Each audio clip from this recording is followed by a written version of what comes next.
Record heat again today, but it won't last. I'm tracking a cold front that brings rain and a big drop in our temperatures.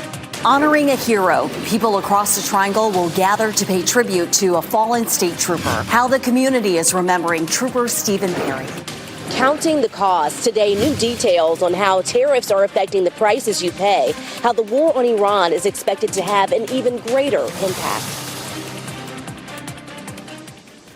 Those and other stories we're following very closely, including some breaking stories from overnight we have to dive into this morning. We first want to say thank you so much for joining us at 6 a.m. on your Wednesday. I'm Chris Lovingood. And I'm Renee Chu. The big talker today, weather-wise, it is going to feel really toasty. Elizabeth, it's going to feel like summer, and we could break another record high. It is likely that we'll see another record high. We broke the record yesterday, looking at upper 80s for this afternoon. We could even hit 90 in Fayetteville. This is a look at Goldsboro this morning. Our temperatures are in the mid-60s, and that's actually above our normal overnight low. So 59 is what we're seeing in Roxborough. 50, I should say that's our normal high temperature for this time of year. 68 in Southern Pines, 60 in Clinton and in Goldsboro. So it's a warm start out there. Temperatures are anywhere from around 5 to a little over 10 degrees warmer than this time yesterday. We won't see as big a jump during the afternoon, fortunately. Yesterday's high was 86. We're looking at 87 degrees, lots of sunshine. Good day to get outside, just a little on the toasty side. Maybe hanging out in the shade would be the best idea. Now, this is a look at tomorrow. We'll see a cold front that comes through. It'll bring us some much needed rain. I'll show you how much and how much the temperatures will fall through the day. Ken? All right, Elizabeth, that's 6:01 for those of you getting ready to head out. Let's start in Cary, shall we? Give you a live look at US 164 near the Cary Parkway exit. These lanes coming toward us, heading into the Raleigh-Wake County area. And traffic is flowing at a nice steady clip in all directions, even though beginning to pick up just a bit. But we're not seeing any delays, relatively speaking, on any of our major routes coming into the Raleigh-Wake County area. You got a 1-minute delay coming in from Wake Forest on US 1, but Knightdale, you're coming in from Gardner, Johnston County, all delay free right now. You're getting ready to head into the car, though. Tune us in on the radio, 101.5, HD3. Breaking news that we're following from overnight in Cumberland County. Part of I-95 was shut down for hours after a truck hit and killed someone. The WRAL breaking news tracker was on scene on I-95 from around 1 a.m. This is just outside Godwin, if you're familiar. Highway Patrol confirmed the crash involved a pedestrian, and the northbound lanes have since reopened. And this morning also, a man is charged with arson after a fire at a shelter for people who don't have homes in Raleigh. This was the scene right here from the WRAL breaking news tracker around 10 p.m. at Oak City Care on South Wilmington Street. Video shows officers bringing someone from that center, and according to an arrest warrant, there were people inside the shelter when the fire started. The man who was charged is also facing drug charges. Happening today, people will gather in Cary for the funeral of Trooper Stephen Perry. He was killed earlier this month after a wrong-way driver crashed into him on the Durham Freeway. WRAL's Kirsten Clark is live at the Shepherd's Church in Cary this morning. Kirsten, this will be an emotional day for many.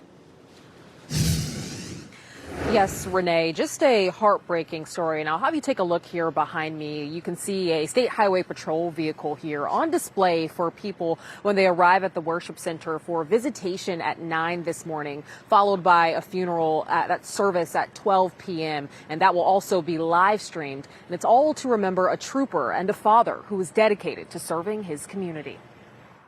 This was the scene on Durham Freeway hours before sunrise on March 1st. A sea of blue and red lights as first responders tended to a crash involving one of their own, on-duty Master Trooper Stephen J. Perry.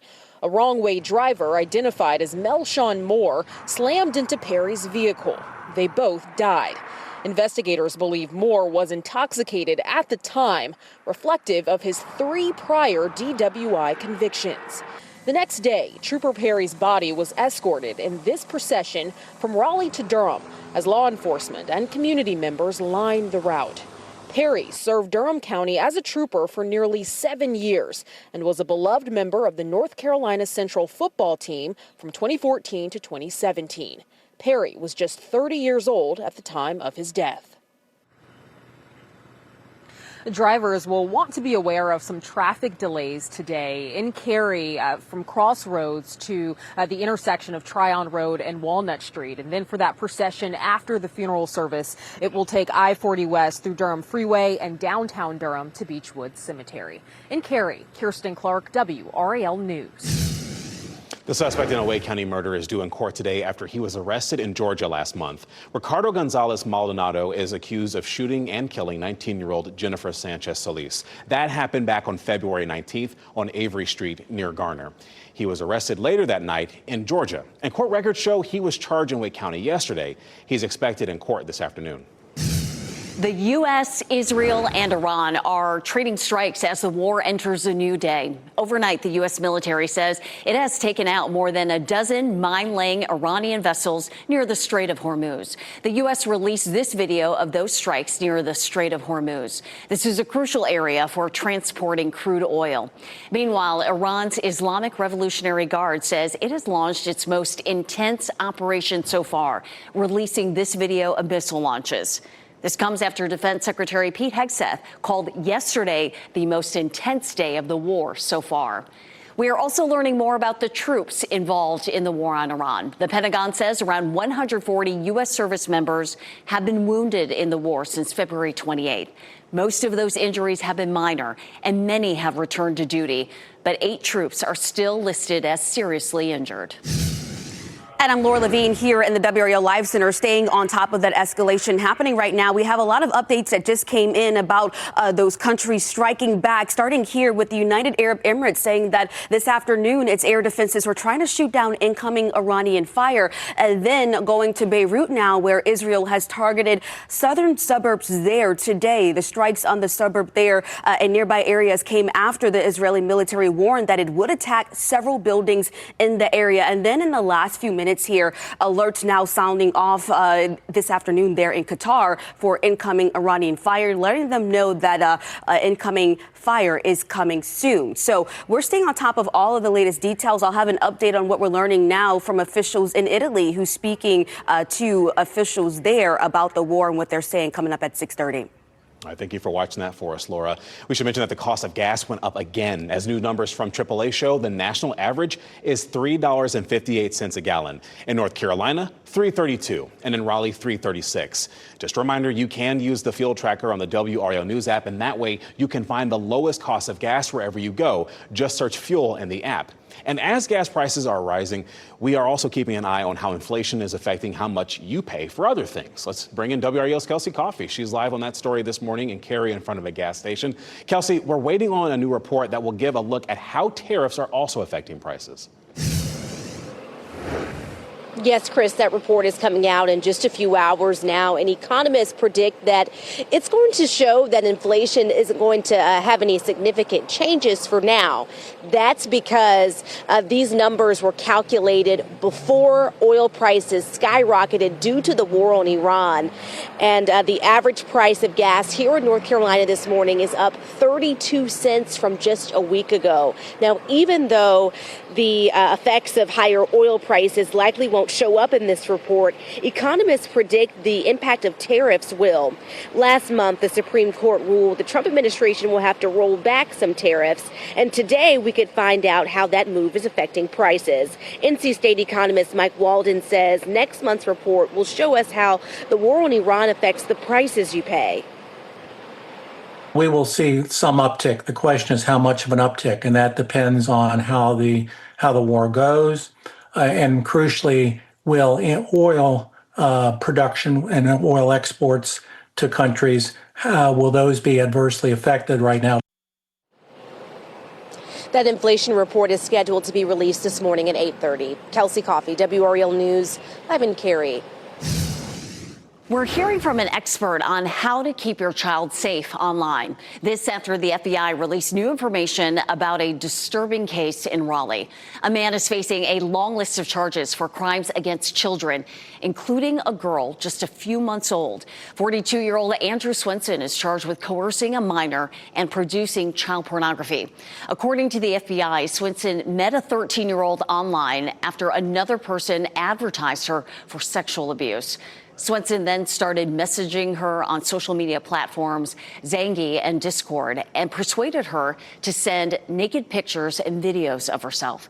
One expert we spoke with said concerned parents should look for warning signs with their own children. I do think that it's important for parents to know that it's not just these two apps. It's truly any application, any gaming platform, any online activity that your child is engaged in is a danger to them. And it's really important that we are monitoring them on all of those applications at all times. The FBI says Swenson also took photos and videos of him sexually abusing an infant. If convicted of these crimes, he could face life in prison.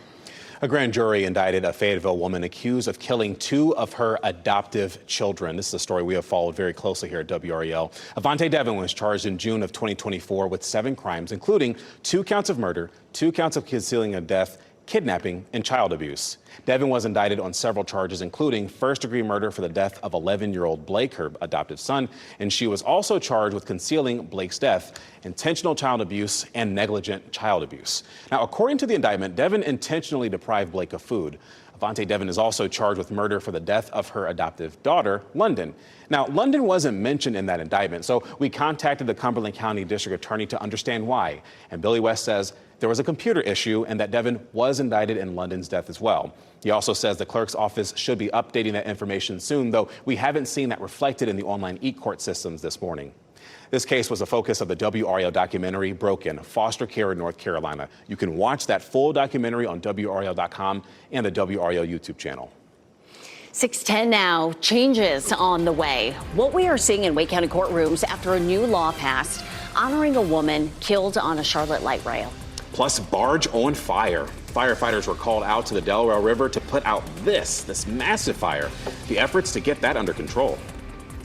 And our next weather maker has caused a lot of chaos across parts of the country. As it moves our direction, we're going to see the chance of some showers and some cooler temperatures. But today we're still in for a record high. I'll show you.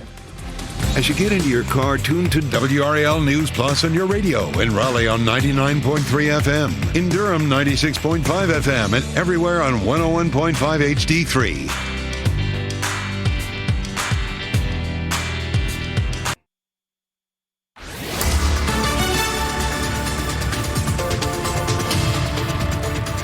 6:14. It's a nice, comfortable start out there this morning. This is a live look at Goldsboro. And things are nice and quiet this morning. It's a little bit warmer than it was yesterday. Lots of 60s showing up. We're in the mid-60s in Fayetteville, Raleigh, and Durham. Southern Pines at 68 right now, but it's 58 in Wilson and in Rocky Mount. So a bit of a wide range. Obviously, you don't need a heavy winter coat as you're heading out the door. You don't need your umbrella. Just be ready for a hot afternoon as highs climb into the upper 80s. We'll end up breaking a record high, most likely. Walking the dog this morning, though, feels nice and comfortable. By lunchtime, our temperatures are already in the 80s. And again, we're aiming for 87 or hotter later this afternoon. Tomorrow, big changes. We'll see a cold front with rain, but also temperatures dropping through the day. I'll show you how that will look coming up.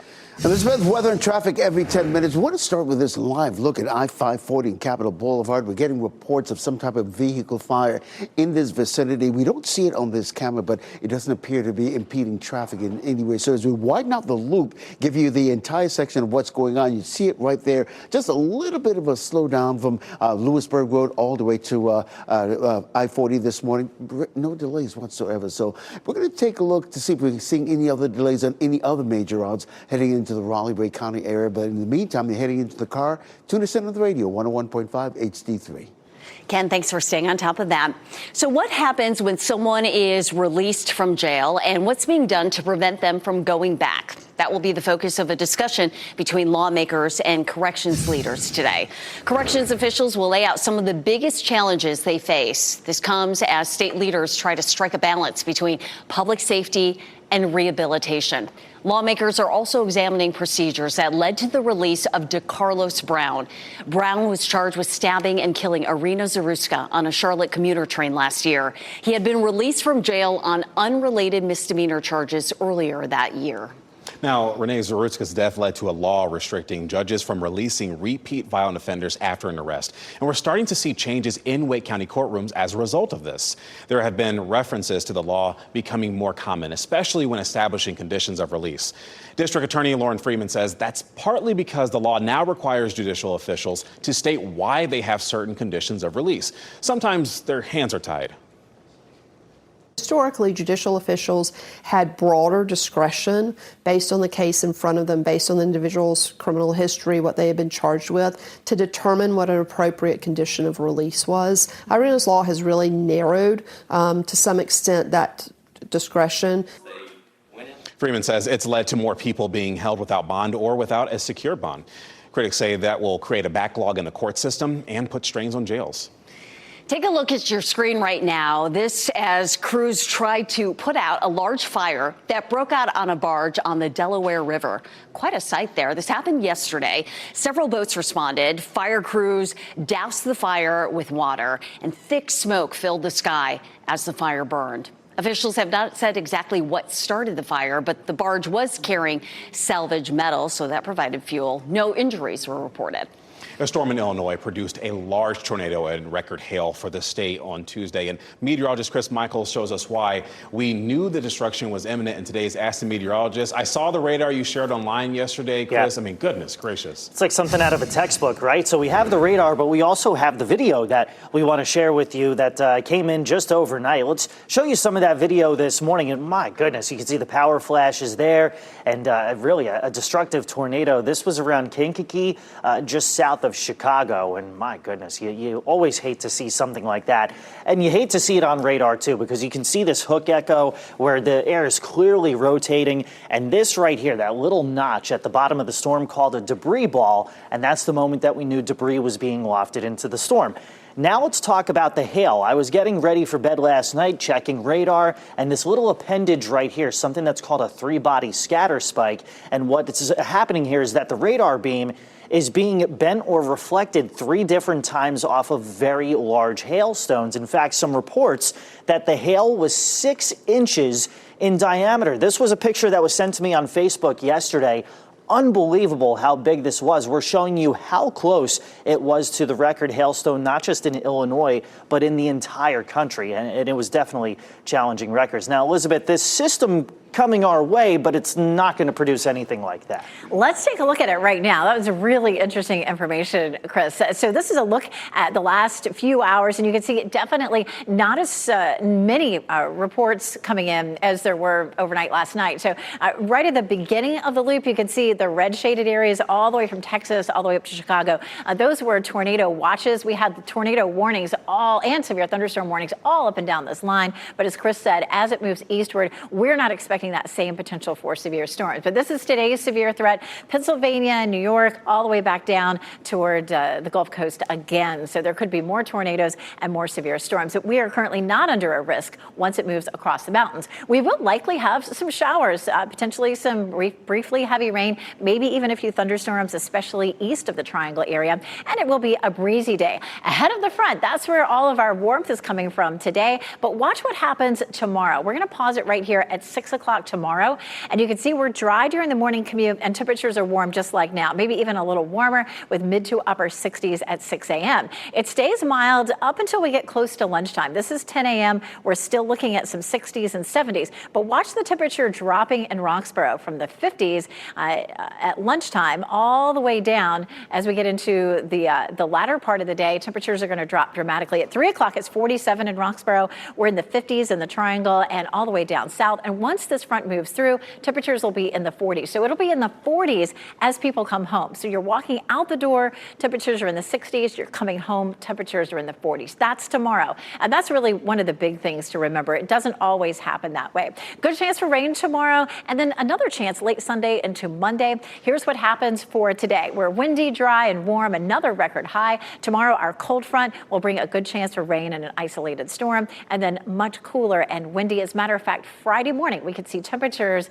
in the 30s, and 30s are normal, but we'll be close to freezing for Friday morning. How much rainfall out of this? It should be a pretty good soaker, looking at half an inch to almost an inch of rain. Temperatures on Friday will climb from the 30s up into the 60s during the afternoon, and by the time we hit the weekend, we are looking at more comfortable temperatures again in the low to mid 70s. But did you see Tuesday? We're only in the 40s for St. Patrick's Day. What is happening? It's spring, kids. And it's North Carolina. And so listen, we're going to start with this live look at I-5 I-40 and Capitol Boulevard. We have reports of first responders working a vehicle fire in this particular area. Right now, in this vicinity, we're not seeing that incident, but we are picking up a little bit of a slowdown on those westbound lanes right near the Capitol Boulevard interchange. So just make sure you be mindful of that. But really and truly, you're just looking at a 2-minute delay. So nothing that's really going to make you late. As we widen out the view, we're not seeing relatively any delays on any of our major routes. You're coming in from Nightdale or even Wake Forest. You're getting ready to head into the car, though. Tune us in on the radio, 101.5 HD3. Ken, thank you. Stretching your dollar with rising gas prices. 5 on your side shows you what you can do to save money when you're behind the wheel. And if you see breaking news, have a story tip, or take video or pictures of the weather where you are, please report it to us. Go to WRAL.com/report it to send your video, pictures, or tip to our news team.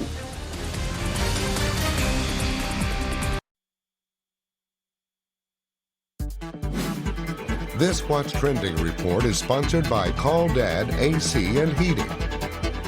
Bam's big night and the return of a Hollywood legend. Yeah, Ken Smith is here to talk about that this morning and what's trending. Yeah, a lot of people are talking about this, so let's get started with this North Carolina native, Bam Adebayo. What a historic night last night. He scored a jaw-dropping 83 points for the Miami Heat in a win over the Washington Wizards.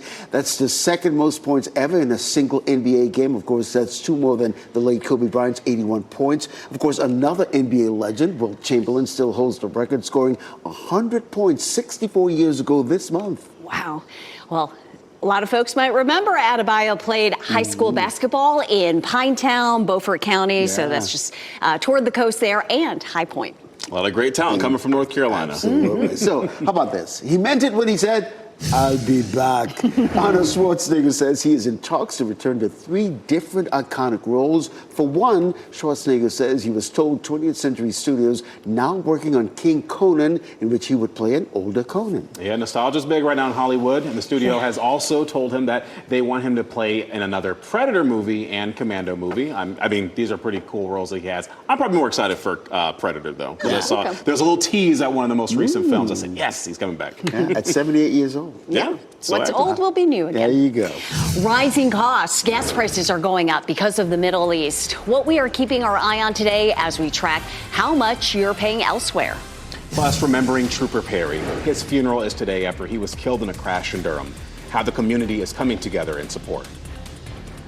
And planning your day today. No heavy coats at the bus stop. Eat your lunch outside and expect it to be hot this afternoon. But I'll show you why it won't be tomorrow coming up.